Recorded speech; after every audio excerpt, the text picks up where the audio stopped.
सोलापूर तालुक्यातील लवंगी आणि भंडारकवठे परिसरात सुरू असलेल्या बेकायदेशीर वाळू उपशावरून मोठा वाद निर्माण झाला आहे. प्रहार जनशक्ती पक्षाने थेट प्रशासनावर निष्क्रियतेचा आरोप करत महसूल मंत्री चंद्रकांत बावनकुळे आणि सोलापूरचे पालकमंत्री यांच्यात लक्षात हा प्रकार का येत नाही असा प्रश्नचिन्ह निर्माण केलाय.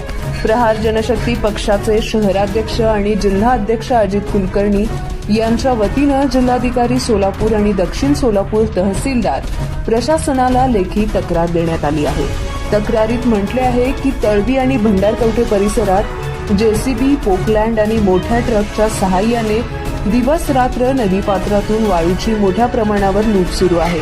शासनाचे सर्व नियम धाब्यावर बसवून सुरू असलेल्या या प्रकारामुळे नदीपात्राचे मोठ्या प्रमाणावर नुकसान होत असून पर्यावरणाचा समतोल बिघडत असल्याची गंभीर बाब समोर आली आहे. या प्रकरणात भारतीय दंड संहितेतील कलम 379, 430, 120 ब तसेच पर्यावरण संरक्षण अधिनियम 1986,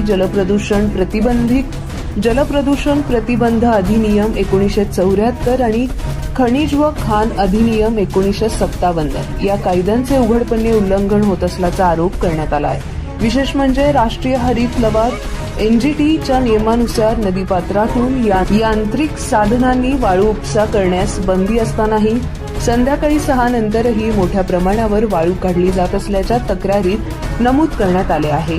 यावेळी शासनाचे कोट्यावधी रुपयांचे महसूल नुकसान होत असून स्थानिक प्रशासन मात्र याकडे दुर्लक्ष करत असल्याचा गंभीर आरोप प्रहार जनशक्ती पक्षाने केलाय. प्रहारने महसूल मंत्री चंद्रकांत बावनकुळे आणि सोलापूरचे पालकमंत्री यांना या प्रकरणात तातडीने लक्ष घालून बेकायदेशीर वाळू उपसा तात्काळ बंद करावा, संबंधितावर गुन्हा दाखल करावा आणि जबाबदार अधिकारी कर्मचाऱ्यांवरही कारवाई करावी अशी मागणी केली आहे. अन्यथा येत्या काही दिवसात तहसील कार्यालयासमोर तीव्र आणि आक्रमक आंदोलन छेडण्यात येईल असा इशाराही देण्यात आलाय. ताज्या बातम्यांसह ठळक घडामोडी पाहण्यासाठी आजच DD दर्पण न्यूजला लाईक करा, शेअर करा व सबस्क्राईब करायला विसरू नका.